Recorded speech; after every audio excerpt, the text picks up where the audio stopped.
Ok. Então, mais uma vez, muito boa noite, pessoal. Obrigada pela presença de vocês e gratidão também a quem compartilha, quem ouve a gravação depois. Se sinta tão parte nossa aqui do nosso grupo quanto quem está presencialmente. A diferença é que quem está presencialmente pode trazer ou alguma dúvida ou fazer algum depoimento que a gente consegue daí dialogar em online. Mas, fora isso, faz o mesmo efeito, porque as mentes são uma só e o tempo também não é real. Então, seja muito bem-vindo também quem escuta e a vocês também. E hoje, então, na nossa continuação sobre o capítulo 25 da Justiça de Deus, hoje Jesus vai nos trazer o estado de impecabilidade, a condição real, ou a condição natural da nossa mente, e que nós a esquecemos para conseguir imaginar um mundo separado de Deus, para conseguirmos acreditar num mundo fora da mente de Deus, nós tivemos que, o preço que nós pagamos para isso ser possível, é perder a consciência do nosso estado natural, o estado de impecabilidade. Não perdemos esse estado, perdemos, eu disse, a consciência dele. Ele continua intacto, inalterável, imutável, eterno, dentro da nossa mente, mas nós não temos consciência dele, e hoje, mais uma vez, Jesus vai nos trazer, assim, como que nós podemos reativar a consciência desse estado de impecabilidade, como que podemos trazer isso de volta à nossa consciência. E antes de começarmos, então, essa leitura comentada, eu convido vocês, como sempre a gente faz, que é para nós nos unirmos em propósito e nos colocarmos na meta ao Espírito Santo. Apenas para nós nos concentrarmos na nossa vontade, eu costumo fazer de fechar os olhos, respirar pausadamente, porque isso auxilia na concentração de que realmente quero entregar a capacidade de aprender ao Espírito Santo. Que ele seja o nosso professor nessa hora, que ele nos conduza e que ele utilize a nossa capacidade de aprender para nos ensinar de volta à lembrança do nosso estado natural, de quem nós realmente somos. Então, colocando a meta do estudo ao Espírito Santo, nós com certeza estamos prontos para vermos o que Jesus tem a compartilhar conosco, que ele aprendeu e deixou agora de maneira muito clara para que nós também possamos seguir os passos conforme ele aprendeu. Não é o único modo de se aprender, mas se mostrou um caminho mais rápido. Então, por isso que nós estamos aqui com essa determinação de termos entregue a nossa mente ao Espírito Santo. E vamos iniciar, então, só repetindo, é capítulo 25, seção 5, na página 564, o estado de impecabilidade. O estado de impecabilidade é meramente isso. Todo o desejo de atacar se foi, e assim não há razão para perceber o Filho de Deus diferente do que ele é. Então, aqui nós podemos já, nessa primeira frase, tirar duas conclusões. A primeira, que é a que ele diz aqui, o que é o estado de impecabilidade? É quando o desejo de atacar se vai. Quando nós deixamos de ter na nossa mente um desejo de atacar. E então, isso é a volta da impecabilidade. Então, a segunda conclusão lógica é que, então, o que é o pecado? É meramente esse mesmo desejo de atacar. É o que nós acreditamos que fizemos lá naquele primeiro pensamento de separação de Deus e vimos repetindo isso constantemente na nossa mente até a consciência do instante presente, e isso causa o mal-estar, isso causa a dor, o sofrimento, isso causa aquele senso de que não estamos em casa, porque realmente na nossa consciência, a nossa consciência não está em casa, o nosso ser está em casa em Deus, mas a nossa consciência, enquanto tiver na nossa mente um desejo de ataque, ele não está em casa.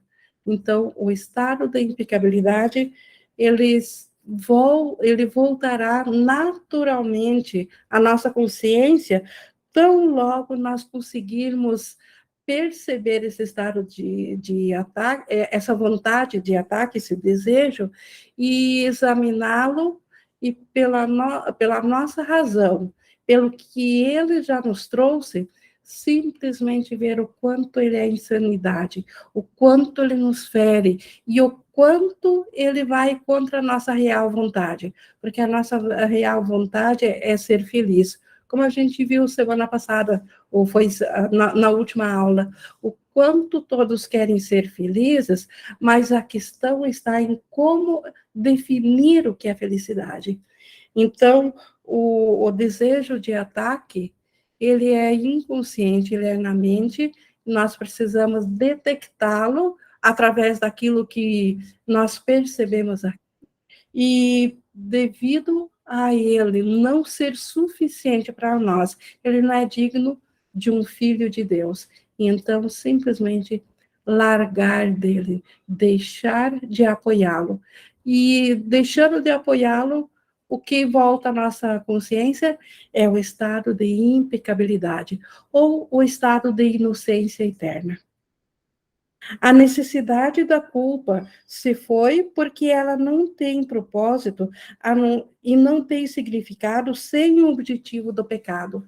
Então, não querendo mais o ataque, não querendo o pecado, a necessidade de culpa também se vai. E assim a mente é curada da culpa, porque ela não precisa mais se sentir culpada, porque a culpa inicial vem da ideia do primeiro ataque, o ataque a Deus, a separação do Cristo. Quando nós pensamos que roubamos uma consciência e fizemos algo separado de Deus, além de Deus, algo à parte.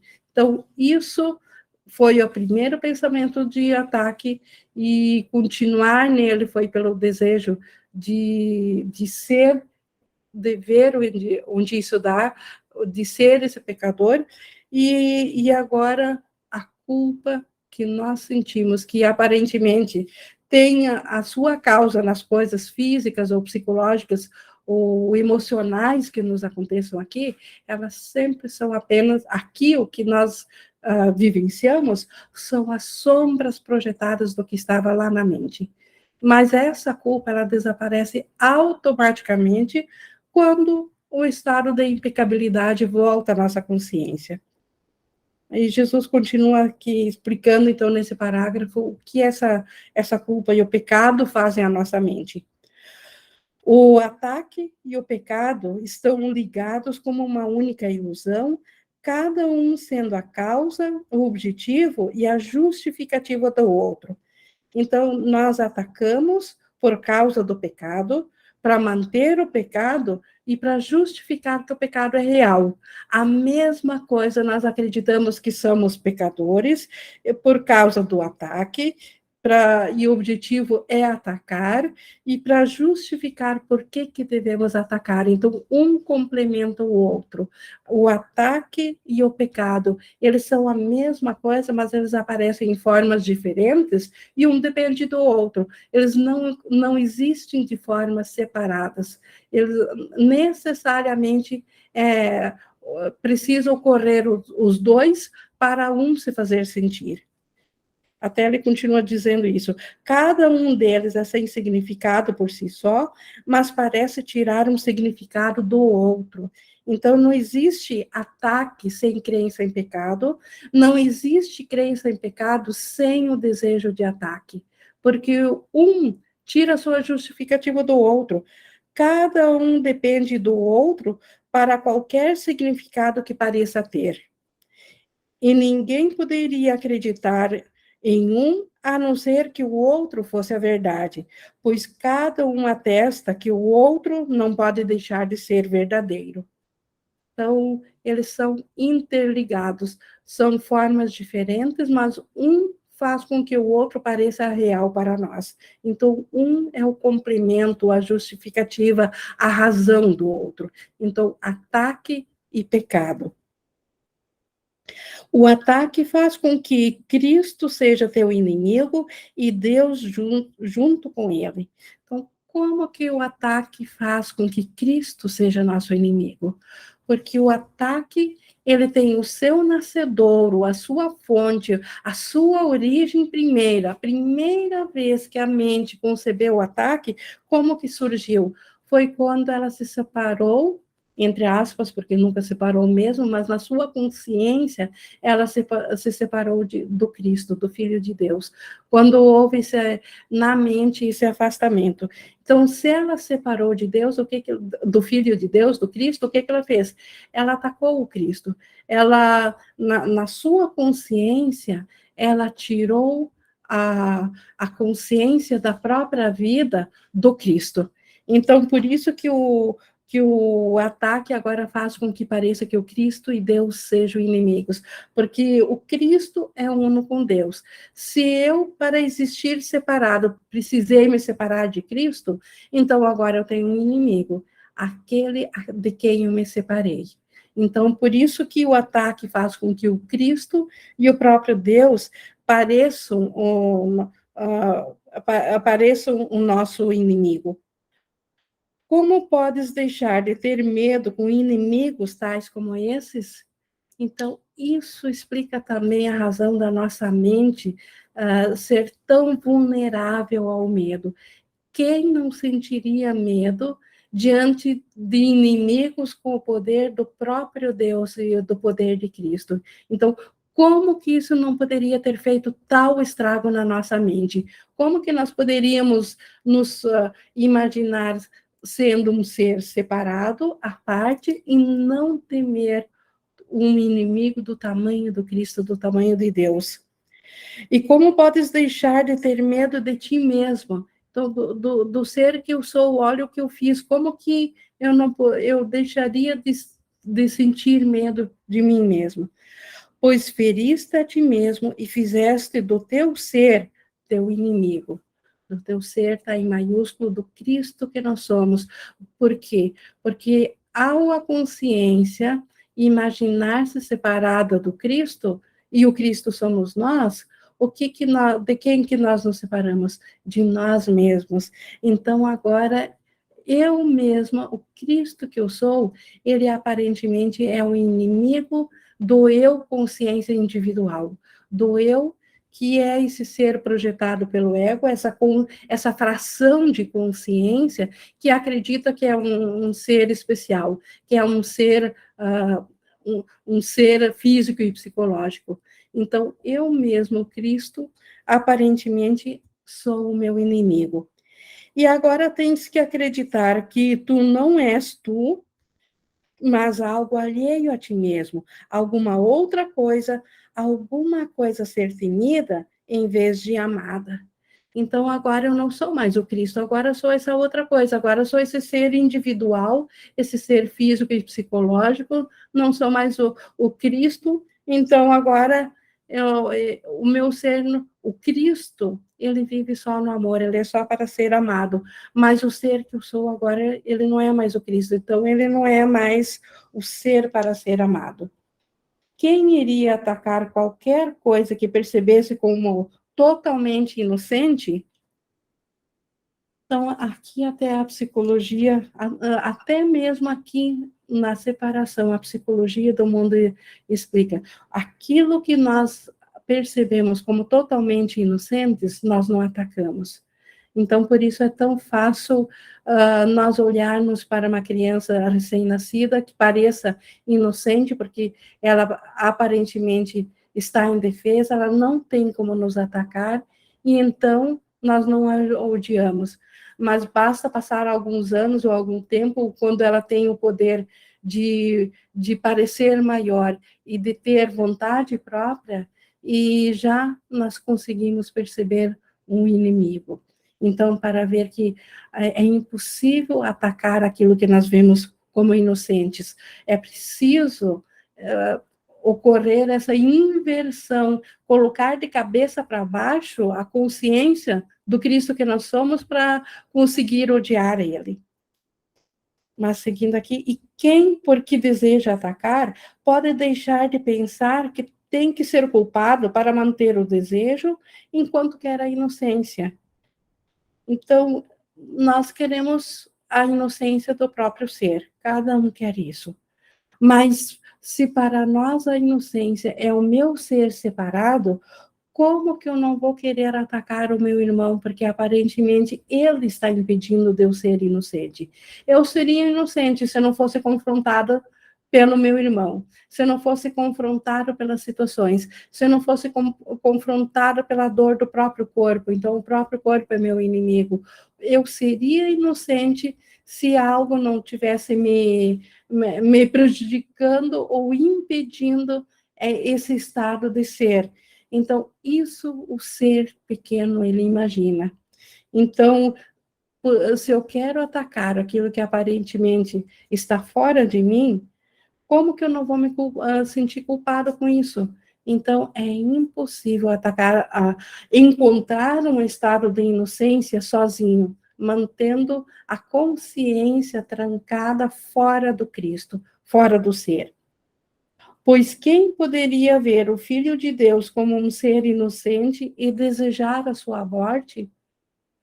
Toda a vida que nós presenciamos, ela vem do Filho de Deus e do próprio Deus, da unicidade.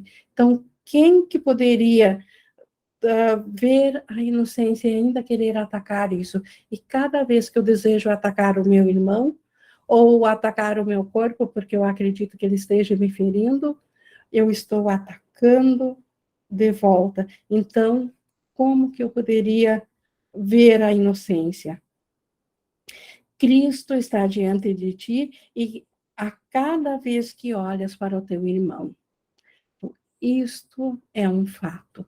A cada vez que nós olhamos para um irmão, os olhos físicos ou a forma, não o conteúdo, o quadro, como Jesus falou em algumas aulas anteriores, a moldura do quadro é um corpo físico. Então, nós olhamos para o meu irmão.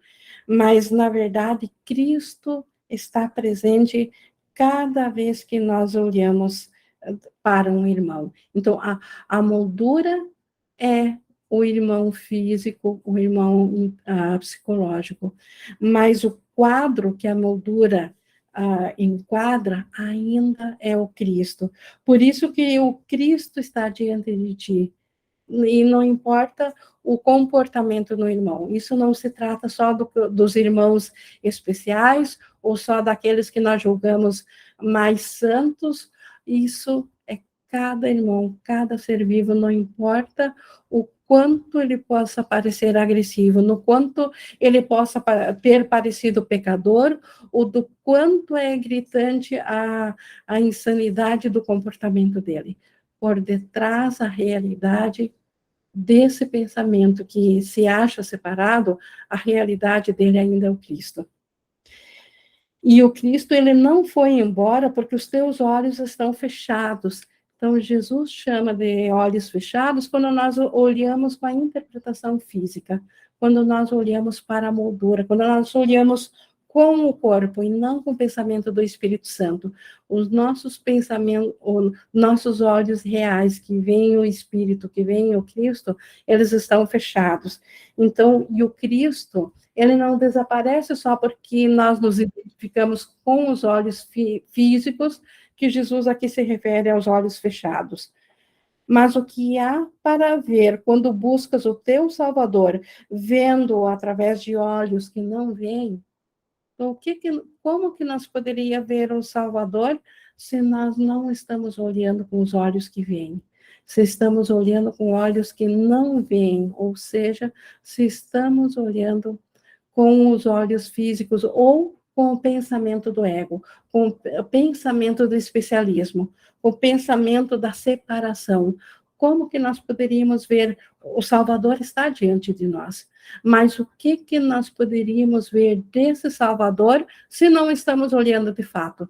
Se não estamos conectados ao Espírito Santo para vê-lo. Não é Cristo que vês olhando assim. Então, olhando com os olhos fechados, olhando apenas para a forma física, não transcendendo isso, não é o Cristo que nós vamos ver. É o inimigo confundido com Cristo que contemplas. Então, o inimigo, aquilo que eu acho que eu joguei fora, que é a prova da minha separação, a prova de um mundo separado de Deus, é isso que os olhos físicos contemplam. E odeias porque não existe nenhum pecado nele para que vejas. Então, odiamos porque aparentemente nós julgamos o irmão como pecador, mas na verdade não existe nenhum pecado nele. Ele ainda é o Cristo, Filho de Deus. Então está na minha mente o que eu estou identificando nele. Então passo a odiá-lo por isso. Nem ouves o seu chamado lamentoso, imutável em conteúdo, qualquer que seja a forma na qual esse chamado é feito, para que te reúnas com ele e te unas a ele em inocência e paz. Ou seja, se nós não olharmos com os olhos da inocência, olharmos com os olhos do ego, que são os olhos físicos, a interpretação que o mundo nos dá, nós não ouvimos o chamado de amor que o irmão nos dá. Nós vemos razões para o ataque, nós vemos testemunhas de pecado e não percebemos que, na verdade, ali está um chamado para o amor, gritante. O irmão está gritando, pedindo amor, porque nós não estamos vendo o amor que transcende aquilo que nós estamos olhando. E se nós não estamos de olhos abertos, não percebemos isso. E, no entanto, por trás dos gritos sem sentido do ego, tal é o chamado que Deus deu a ele para que pudesses ouvir nele o chamado de Deus a ti e responder devolvendo a Deus o que é de Deus. Então, apesar de nós não percebermos o Cristo no irmão, o chamado para o amor que o irmão está dando, Deus colocou um chamado assim dentro do irmão. Se nós o ouvíssemos, se nós abríssemos os olhos, ou seja, se nós formos para a mente do Espírito Santo, nós vamos ver o chamado que Deus colocou dentro do irmão para chamar a nós de volta para o céu. Tanto é que Ele é o nosso Salvador. Ele é o caminho pelo qual nós vamos lembrar a volta para o céu, a volta para a consciência do Cristo, porque Deus a colocou no irmão. Por que, que Deus a colocou no irmão? Porque o Filho de Deus é íntegro. Só que na nossa consciência, nós jogamos fora a integridade nossa. Nós decidimos ficar só com um pedacinho como sendo nós. O resto, tudo nós separamos de nós. Jogamos lá fora, jogamos para o irmão. O que Deus fez? Guardou a consciência da nossa integridade no irmão. E essa consciência chama a nós de volta para nós percebermos que ainda somos unos com o irmão. E se somos unos, a ideia da unicidade leva automaticamente de volta para a lembrança do Cristo, para a lembrança do Filho de Deus. Porque a unicidade, ela não pode atacar. A unicidade, se há unicidade, não houve separação. Se não houve separação, não houve pecado. Se não há pecado, não há motivos para ataque. Então, a unicidade traz de volta a consciência do céu. Permite que essa consciência, que nunca foi perdida, mas foi esquecida, que ela volte a ser encontrada. No 4, o Filho de Deus te pede apenas isso, que tu devolvas o que é devido a ele, para que possas compartilhá-lo com ele. Então, o Filho de Deus, o Cristo em cada irmão, ele pede apenas uma coisa, que nós devolvemos o que é devido a ele. O que o nosso irmão é? Se ele é o Cristo, ele é impecável, ele é invulnerável, ele não tem pecado, ele é inocente. Então, devolver a consciência da integridade do irmão. Isso que é devido ao irmão. E no momento que nós lembrarmos dessa integridade do irmão, ao invés daquilo que o ego nos fez acreditar que o irmão é, do que o irmão seja, automaticamente essa integridade será compartilhada conosco. Volta a nossa consciência também a nossa integridade. Então, o estado de impecabilidade, devolver isso à consciência do irmão. Ele esqueceu e nós também esquecemos. Então, devolver isso ao irmão para que nós possamos compartilhar esse estado de impecabilidade. Sozinho, nenhum dos dois o tem. Esse estado de impecabilidade, nem o irmão pode ter se ele não vê em mim, e nem eu posso ter se eu não o vejo no irmão. Assim, não podem deixar de permanecer sendo inútil para ambos. Então, juntos, isso dará igualmente a cada um força para salvar o outro e salvar a si mesmo junto com o outro. Então, ver o estado de impecabilidade no irmão traz de volta essa consciência para a nossa mente, e aí automaticamente seguiremos juntos, nós e o irmão, cada um e seu irmão. Ou juntos, ou não há como voltar a essa consciência. Perdoado por ti, o teu Salvador te oferece a salvação. Então, ver o estado de impecabilidade no irmão é o mesmo que perdoar o irmão.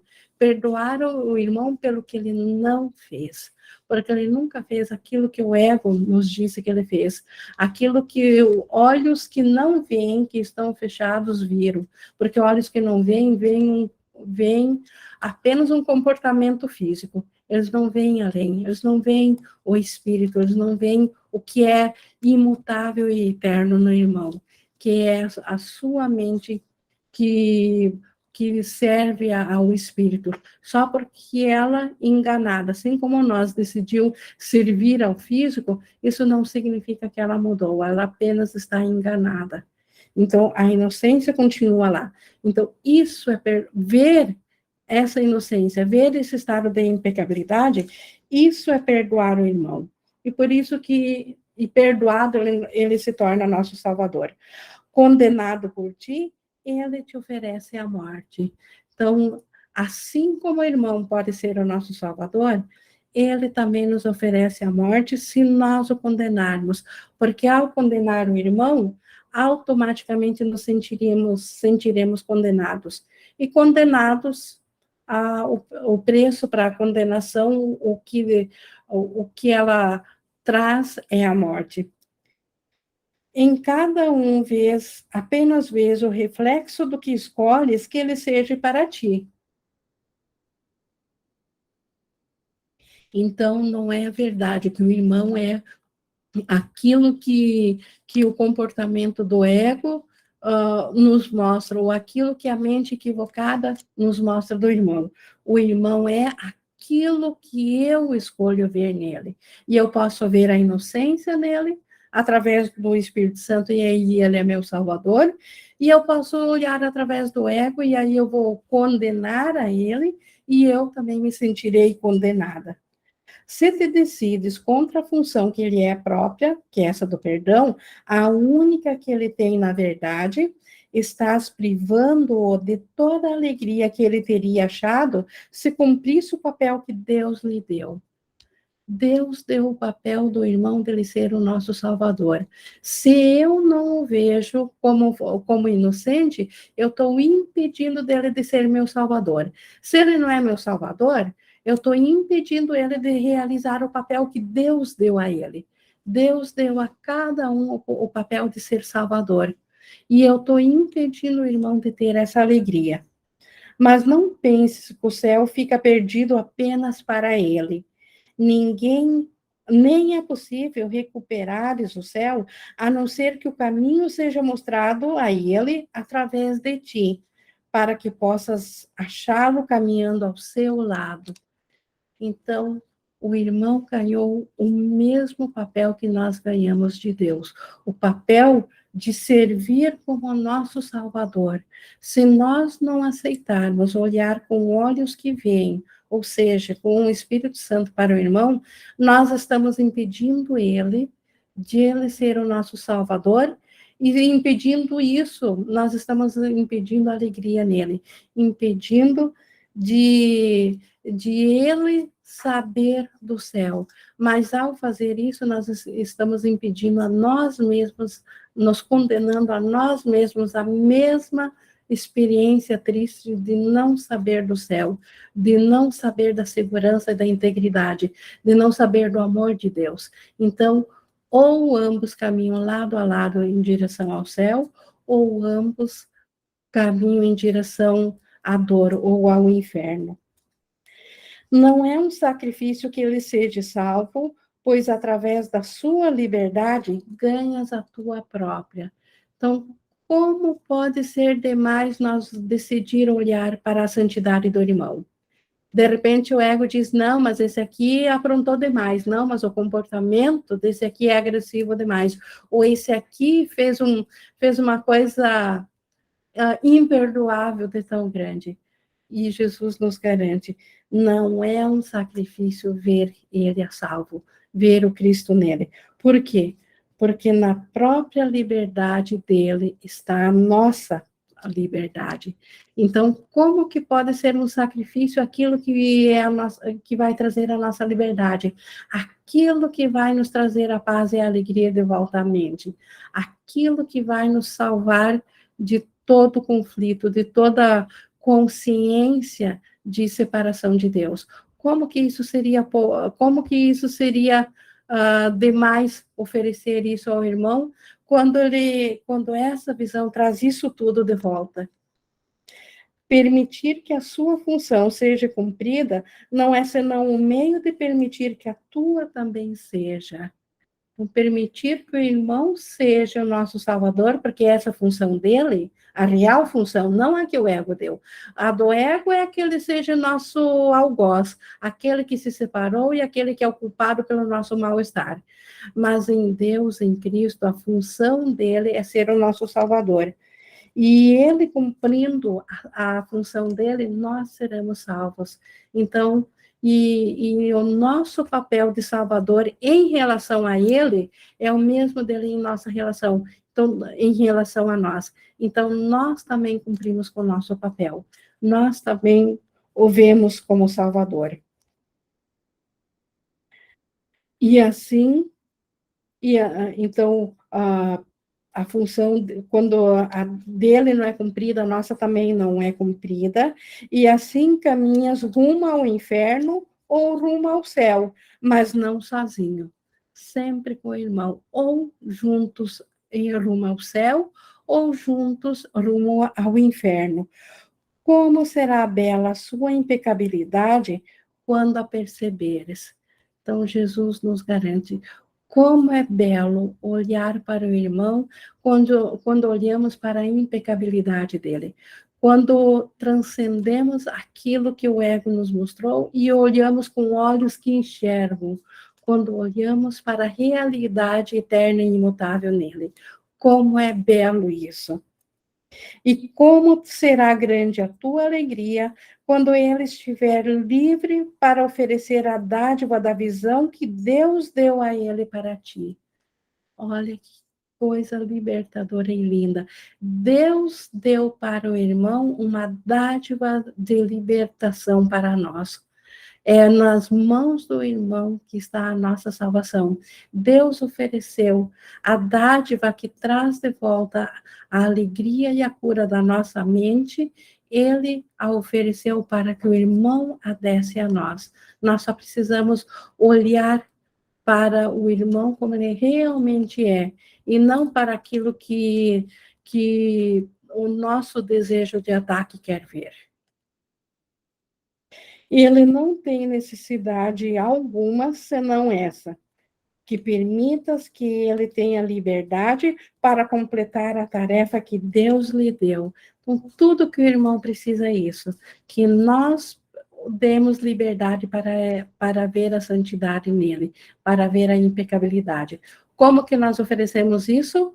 Olhando através dos olhos do Espírito Santo, dos olhos despertos, não de olhos que não veem. E o irmão só precisa disso, que nós decidamos olhar através da luz do Espírito Santo e não mais através dos pensamentos do ego. Lembrando-te apenas disso, o que ele faz, tu fazes junto com ele.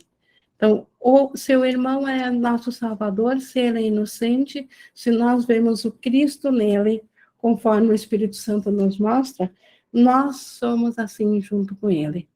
Ou se ainda preferimos ver o irmão indo em direção ao inferno, porque preferimos ver ele como separado, como culpado, como um pecador, nós estaremos fazendo a mesma coisa, nos sentindo desse mesmo modo.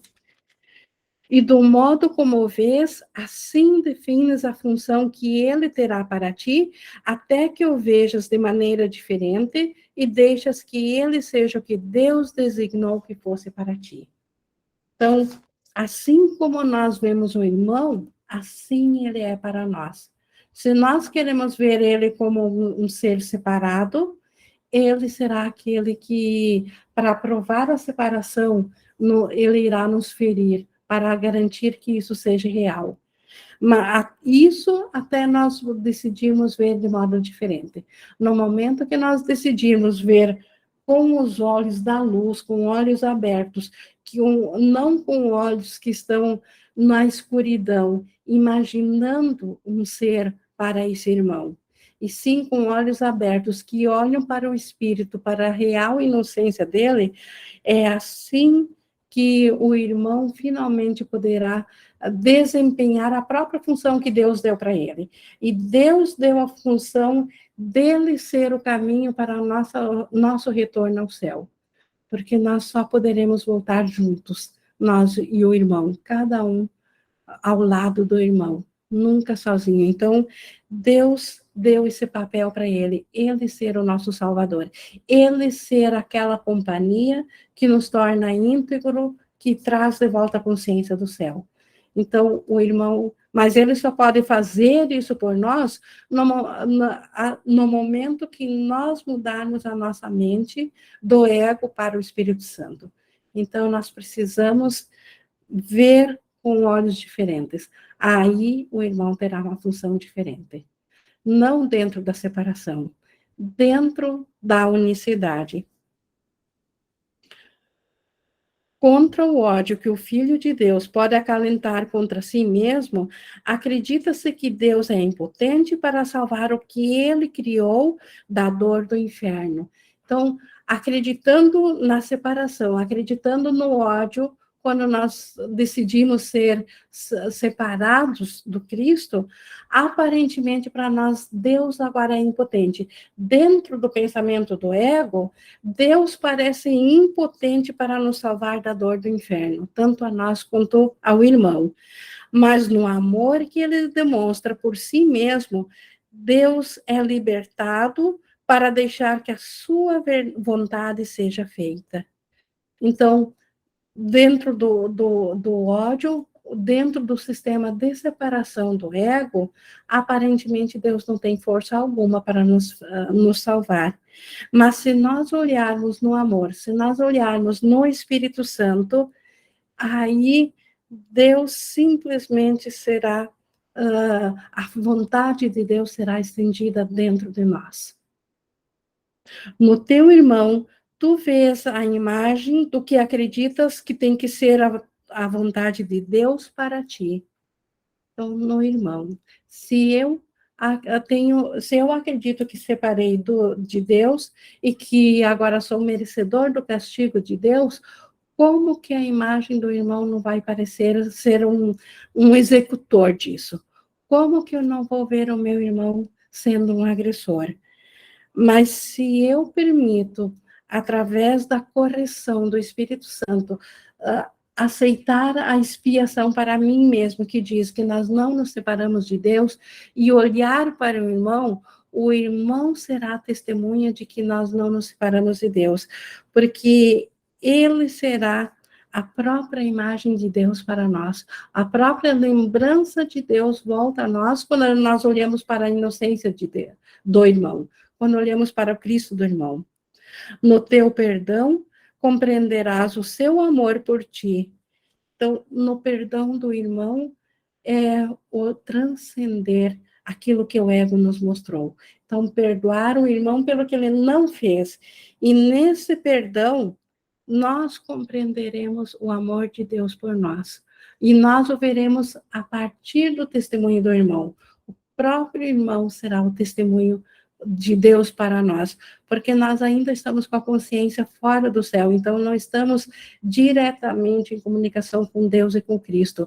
Então, Deus ainda precisa se manifestar a nós, para a nossa consciência, porque ela ainda é individual, através do irmão. Então, o irmão será a própria representação do amor de Deus por nós. Tal é a função do irmão. Através do teu ataque, acreditarás que ele te odeia, pensando que o céu tem que ser um inferno. Então, atacando o irmão, nós vamos pensar que Deus nos odeia, que o irmão nos odeia. E aí, se Deus nos odeia, o próprio céu nós temeremos, porque acharemos que é o inferno, porque lá habita o ódio, e aparentemente daí o ego é salvador. Que isso seja salvador. Vou só olhar aqui da Priscila, aqui no chat. Ing, olhar com o Espírito Santo é ter a certeza da santidade do irmão, independente do comportamento e do que os olhos físicos nos mostram. É principalmente nos manter nessa convicção, independente de acontecimentos, sem esperar, na verdade, nenhum acontecimento, né, Ing? É exatamente essa fé no irmão que o Espírito Santo nele não tem como falhar. Então, inicialmente, é um ato de fé. E os testemunhos, depois de aceito esse ato de fé, que comprovam a nossa mente de que isso é verdade. E ela segue aqui dizendo, a Priscila, pois a paz já nos é dada na mente quando fazemos nossa parte. É assim, Ing, exatamente, quando nós olharmos para o irmão, permitindo que ele faça o papel que Deus deu a ele, de ser o nosso Salvador, a paz, o dar e receber vem instantaneamente. A paz já nos é dada imediatamente. Então, nós já somos salvos nesse momento também, junto com o irmão. Quando nós oferecemos, e a essa visão toda é que o curso chama isso de perdão. É um perdão muito diferente do que o ego considera, ou do que o mundo considera de perdão. Mas é exatamente isso, Priscila. E para nós termos força para seguir essa visão, só completando da Priscila, isso é uma escolha consciente que nós precisamos trabalhar a nossa mente para isso, mas nós não estamos sozinhos nisso.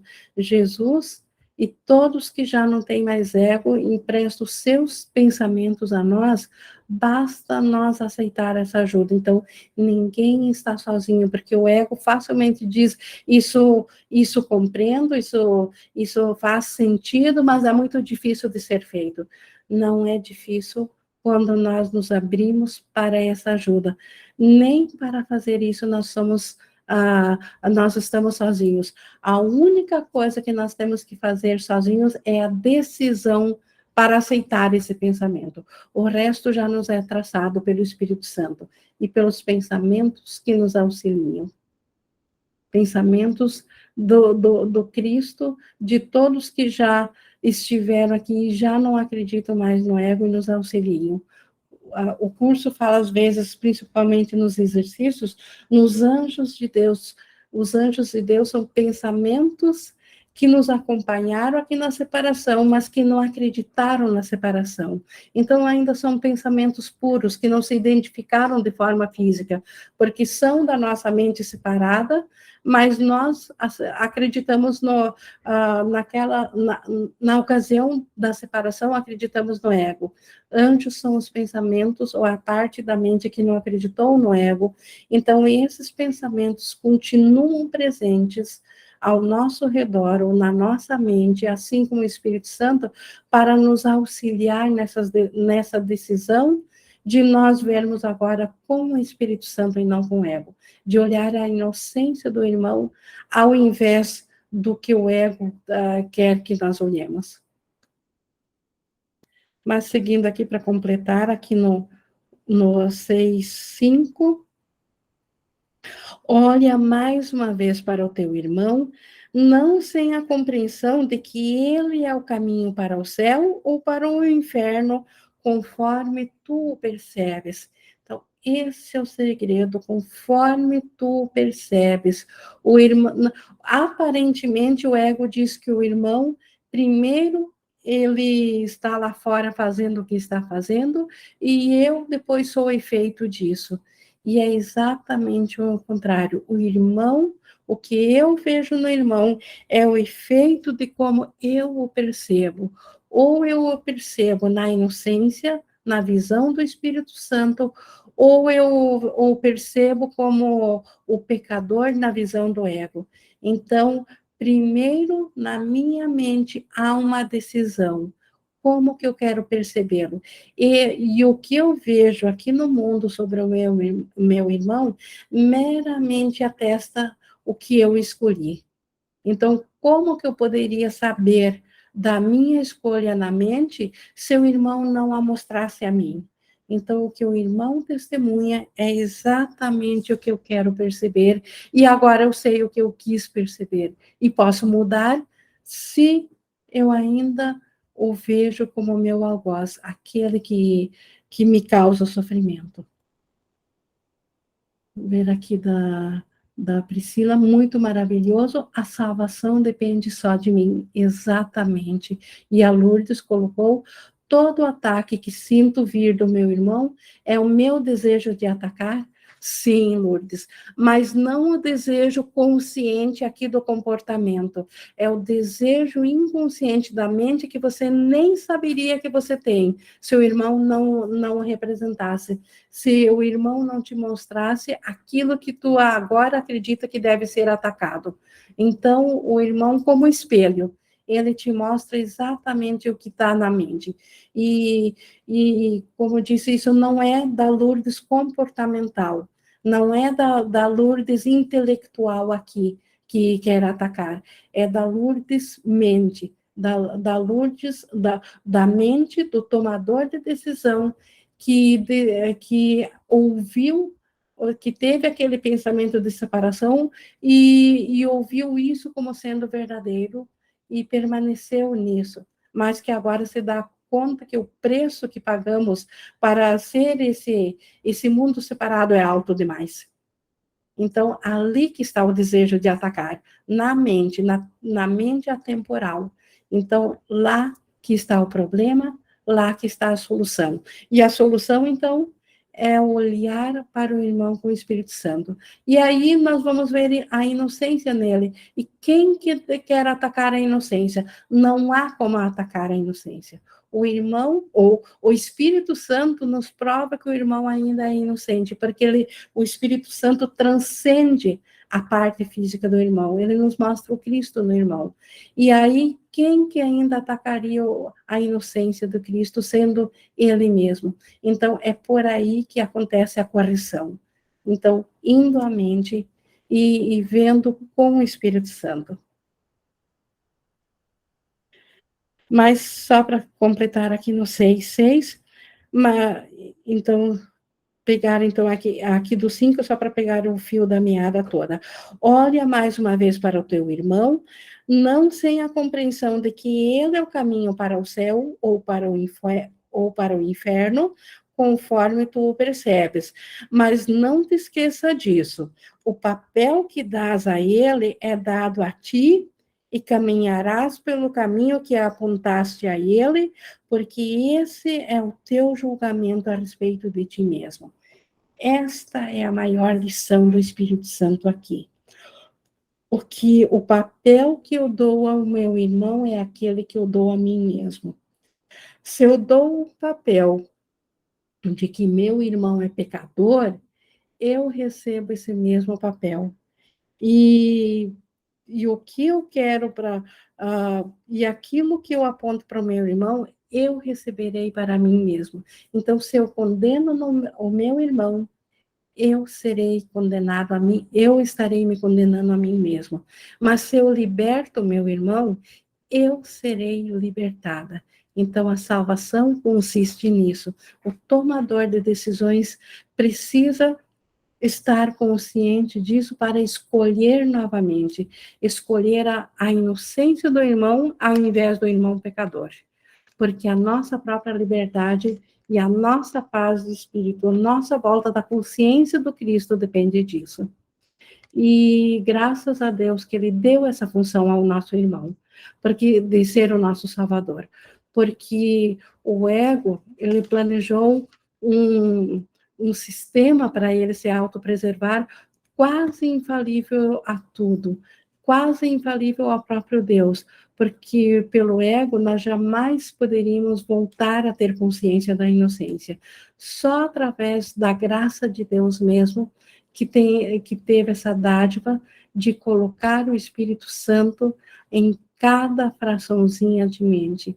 E nós podemos olhar agora para o Espírito Santo em lugar do ego no irmão. E isso independe do irmão, depende da nossa escolha na mente. Então, e com isso concluo aqui o estado de impecabilidade. Isso que Jesus nos trouxe.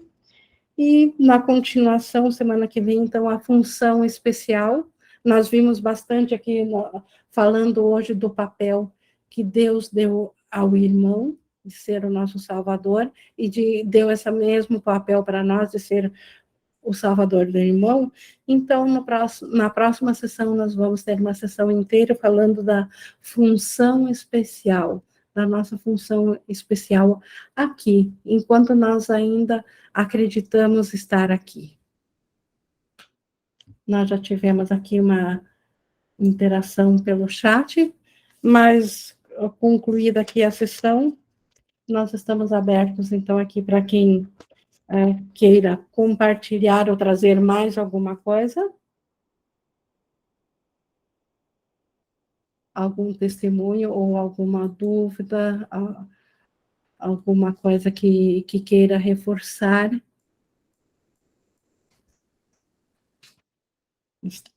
Estamos aqui na interação. E quando não há interação, como eu sempre digo, é porque isso que Jesus nos trouxe, nos assentou e precisa ser acalentado, precisa ser guardado na memória, e por isso também entendo que é importante nós encerrarmos, porque a nossa capacidade de aprender aqui no sonho, aparentemente, para manter um pensamento, ela é limitada. Então, com o pensamento que nós temos, nós já temos material suficiente para permitirmos que isso assente suavemente na nossa mente, para que o pensamento, a volta do pensamento do Espírito Santo se torne um hábito involuntário. Inicialmente a gente faz isso se esforçando para lembrar, depois entra quase que num piloto automático, mas às vezes ainda não lembramos, mas não queremos escolher, mas chega um ponto que já não conseguimos mais escolher outra coisa senão o pensamento do Espírito Santo. Então, deixo a cada um aqui com esse aprendizado que Jesus nos trouxe. Só vou ler aqui a conclusão, em conclusão aqui da Priscila. É uma alegria imensa saber que depende só de nós. Exatamente, a salvação está no irmão e depende só de nós aceitá-la. É um livro que realmente responde de maneira sensacional todas as nossas questões e nos devolve a paz tão buscada. Obrigada, Índia, por esse trabalho santo. E obrigada a Jesus por esse trabalho santo, porque é Ele que nos trouxe isso. Só estou aqui repassando o que Ele nos deu, porque já aceitei para mim, embora que, como todos que ainda estão aqui, ainda há coisas a serem curadas, e por isso que estamos aqui, até nesse propósito também, unos em propósito de permitir que cada vez mais nossos equívocos sejam trazidos à luz para serem curados, e não afundados cada vez mais na escuridão. Queremos a libertação. E que bom que essa libertação também está dentro do nosso irmão, que só depende de nós escolher vê-la. Gratidão a isso. Então, com isso, eu vou encerrando aqui a nossa gravação de hoje. Com toda a gratidão a Jesus.